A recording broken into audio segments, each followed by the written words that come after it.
Thank you for asking that question. And when you asked it initially, I really, really loved it. And I love it now as well because it's giving me, the line of reasoning that will be helpful, hopefully, for future scholarly research work.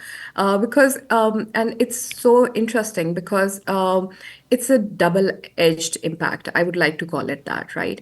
Because when people read Austen's work still in Pakistan, it is they relate to the social rigidity and the structures of matrimony, how um, marriage is important, and the marriage protocols, the social hierarchies, the gender roles, the acceptable forms of courtship, economic constraints on social mobility, all these factors, they that's they relate to Austen's work because of all these factors, right? Because they see them mirrored in their reality, in their everyday, specifically the marriage protocols and the concept of arranged marriages and sometimes the cousin marriages as well, which is extremely a popular form of matrimony in Pakistan. And yes, nobody is sort of like deviating for it from it. So, and this is one aspect, right? So then there is another aspect of empowerment, right? Which is, I would say that that's how Austen is helping. So Austen is empowering the individuals because it her work is showing you characters who have risen above their circumstances, right? It's a very cliched saying, right? But when we are talking about hope for women, for not just women readers,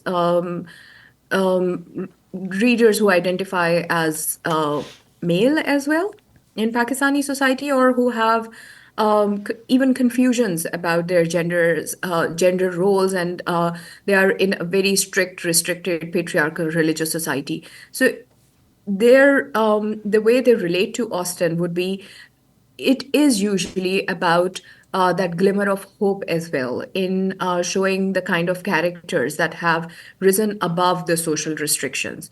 It's sort of like you relate to something and then you see a sense of hope, a sense of empowerment that so her characters are not going out and about. They are not indulging in activities which might be considered frivolous or unrealistic for readers in a strict patriarchal society, right? So her characters are moving within those social constraints and then they are rising above them in very productive and very sort of like very modern, relatable ways, right? So there would be readers who would be listening to all the progress that probably has been made in the Anglophone world or even in other countries, or it's a global world and people are familiar with every progress that has been made, right? But they are living in a society where the practical implication of that progress is next to impossible, right?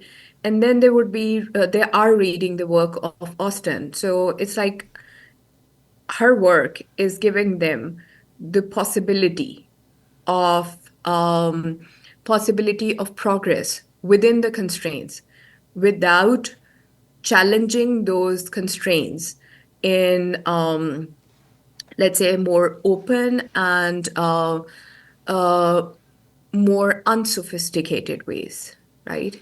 Because that's something, and it's a very sort of like it's a very complicated thing because you are talking about progress, but progress works best over here when it doesn't look like progress, right?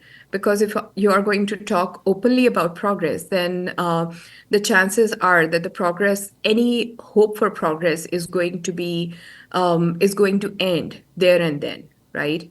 So Austen often shows ways of making subtle of taking subtle steps towards progress.